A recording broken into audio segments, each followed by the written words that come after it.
Hello and welcome to Chapter 9, Family and Intimate Relationships.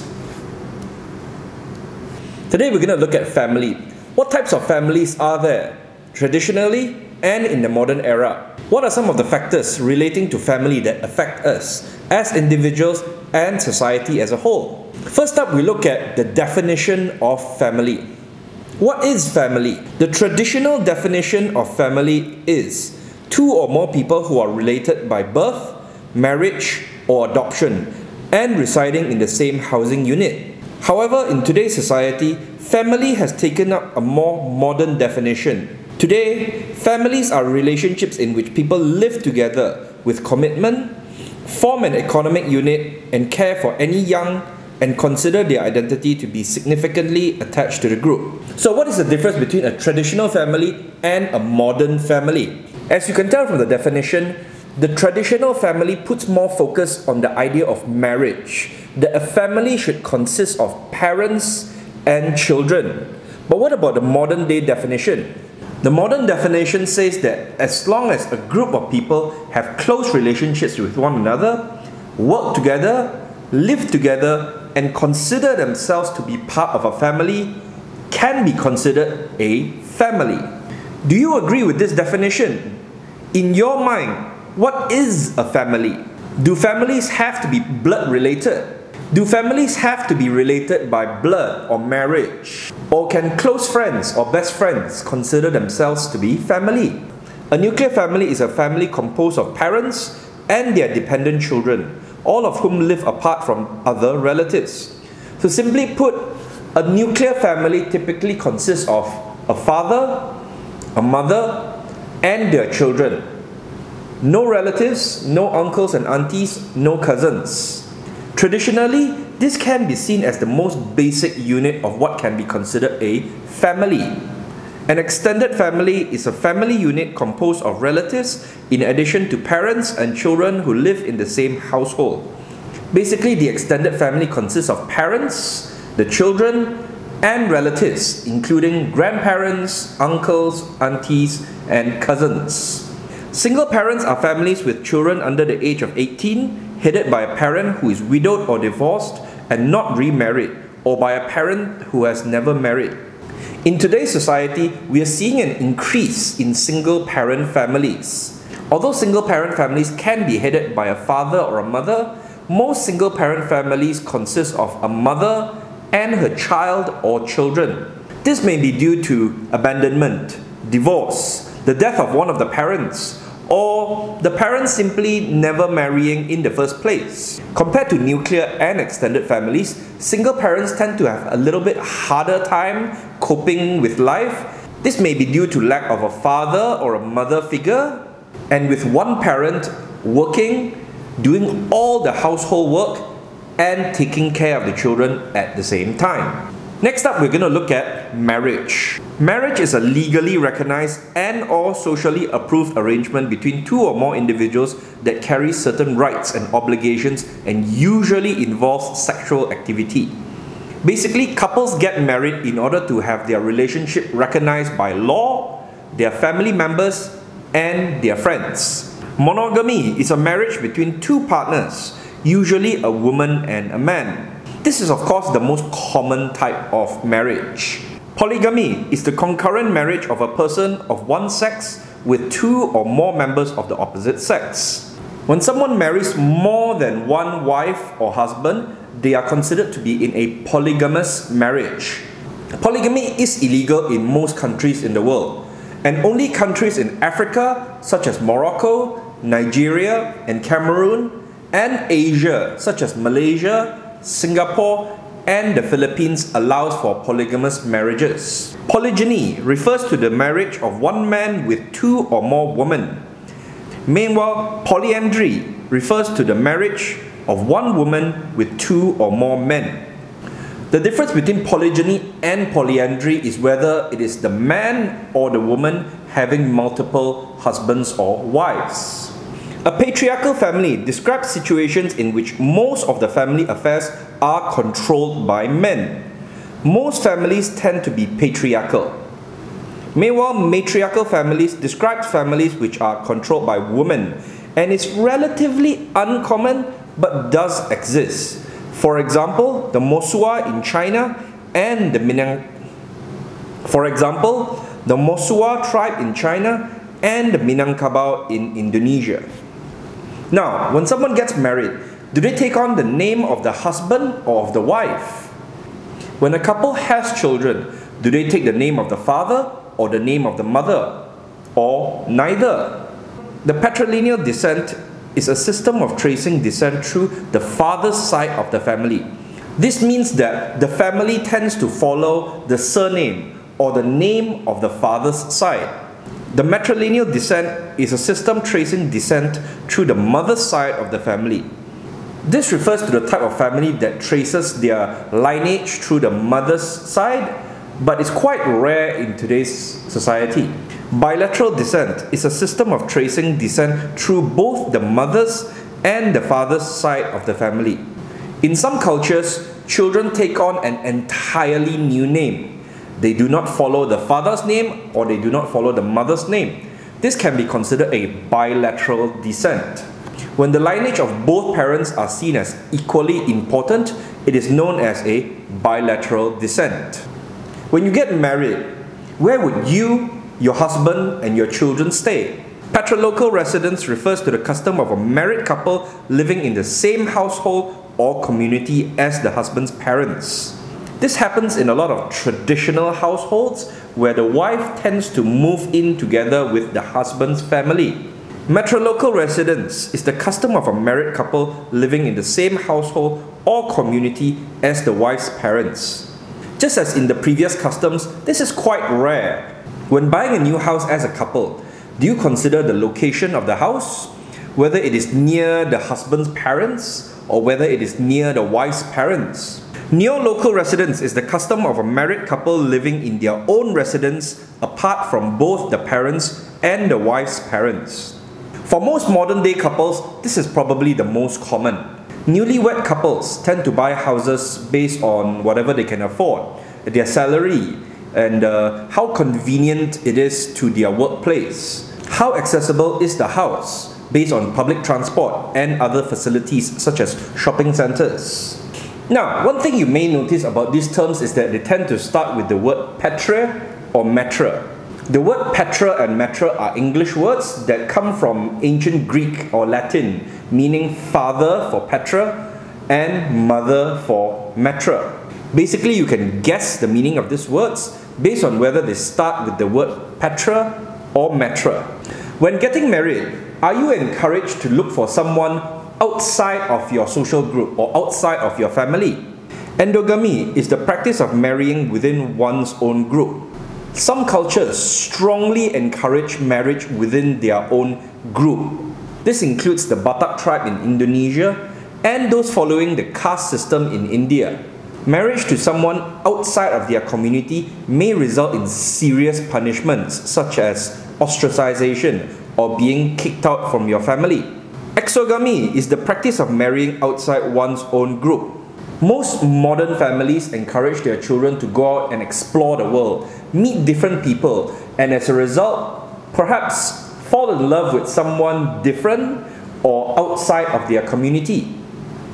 What do different theories say about marriage? Functionalists emphasize the importance of the family in maintaining the stability of society and the well-being of individuals. According to functionalists, families serve 4 key functions.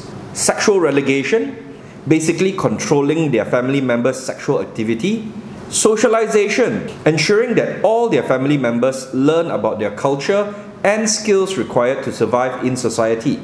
Economic and psychological support. Any good family would be more than willing to provide the love and support to their family members whenever they need it. And provision of social status. As mentioned in the previous chapter, the moment we are born, we are given a social status, whether we belong to the Tan family or the Krishnan family. Meanwhile, conflict theorists see families as sources of social inequality and conflict over values, goals, and access to resources and power. Conflict theorists see families as a way to control people, basically granting access to wealth and power to those on the higher-ups, while limiting power and opportunities to those on the lower levels. Feminists emphasize inequality in families based on patriarchy rather than class. Feminists' biggest complaint would be the idea that a family should be led or controlled by the father rather than the mother, or both parents having equal power. Meanwhile, a symbolic interactionist focuses on what people think and say and do within these relationships. For example, how do you see your father? Is he your guardian? Is he your teacher? Or is he your friend? Can we be friends with our family members? As time progresses, society develops and gets used to different ways of living in society. Cohabitation refers to two people living together and think of themselves as a couple without being legally married. The simplest way to explain this would be a boyfriend and a girlfriend living together in the same house without getting married. Now, this is increasingly common among young couples. The biggest reason for this is to save money, since renting a bigger room is much cheaper than renting two small rooms, or buying a big house is much cheaper than buying two small houses. Also, young couples today are a lot more open-minded when it comes to the idea of living or seeing each other, or even the idea of sexual intercourse before marriage. Homogamy refers to the pattern of individuals marrying those who have similar characteristics, such as race or ethnicity, religious background, age, education, or social class. When looking for a life partner, it's very common for people to look for someone who is similar to them, whether it be age, race, religion, hobbies, beliefs, and other characteristics. Now, what are some of the problems or issues that is affecting families that may be considered sensitive in some cultures and some people might not be willing to discuss openly? Domestic violence refers to any intentional acts or series of acts, whether physical, emotional, or sexual, by one or both partners in an intimate relationship that causes injury to either person. Domestic violence can be physical, psychological, or emotional. Whether you are beating your wife or husband physically, saying really nasty or mean things to them, or simply ignoring or neglecting them, can cause serious damage to a person. The problem with domestic violence is that a lot of people are not willing to admit that it is happening. It usually starts small, like insulting or neglecting one another, but can escalate to full-on physical violence or even torture. Foster care refers to institutional settings or residences where adults other than a child's own parents or biological relatives serve as caregivers. This is also becoming a lot more common in today's era. Some children may be left alone, unable to take care of themselves. This could be due to death of their parents, or divorce, or other societal issues such as drug problems or crime or imprisonment. Children in these situations may be adopted or taken care by people who are not related to them. Divorce is the legal process of dissolving a marriage that allows former spouses to remarry if they choose. Some couples may choose to officially separate and be single again. This allows them to be free from their previous marriage. This may be due to something as serious as domestic violence, or simple misunderstandings or disagreement, or simply because the fact that they just don't love each other anymore. The biggest issue in divorce is usually the children who are still underage, who have not completed their education and cannot take care of themselves. This usually results in the child or children having to follow either their mother or their father. What will happen to their life? As mentioned before, single-parent families tend to have a harder time compared to married couples. What would happen if their father or mother remarries? Would they have children from the new family? Or do the new father and mother want to have more children? Unless it is handled properly, divorce can have serious mental trauma to a child. Perhaps the child may think that the parents do not love them anymore. Next up, we look at the issue of gay and lesbian couples. Gay and lesbian couples is a phenomenon that is not new, but one that has become more and more visible in today's society. Earliest countries to allow same-sex marriages are Netherlands in the year 2000, Belgium in the year 2003, Spain and Canada in 2005, South Africa in 2006, Norway and Sweden in 2009, Portugal, Iceland, Argentina in 2010, Denmark in 2012, Brazil, France, Uruguay, New Zealand in 2013, England, Wales and Scotland in 2014, Luxembourg, the United States and Ireland in 2015. Most countries around the world still do not recognize gay or lesbian marriages. As of June 2020, only 29 out of 195 countries in the world recognize and allow gay and lesbian marriages. Now, as time goes on, the meaning and idea of family changes over time. The very idea of family today is very different compared to what it was 20 or even 10 years ago. So, what kind of changes can we expect to see in families in the future? Industrialism demands that workers be geographically mobile so that a workforce is available whenever new industries emerge. As new industries and companies are popping up everywhere, there's a huge demand for workers. Workers are expected to be able to move around so that they live somewhere that is convenient for the company. Industrialism requires a certain degree of movement between social classes.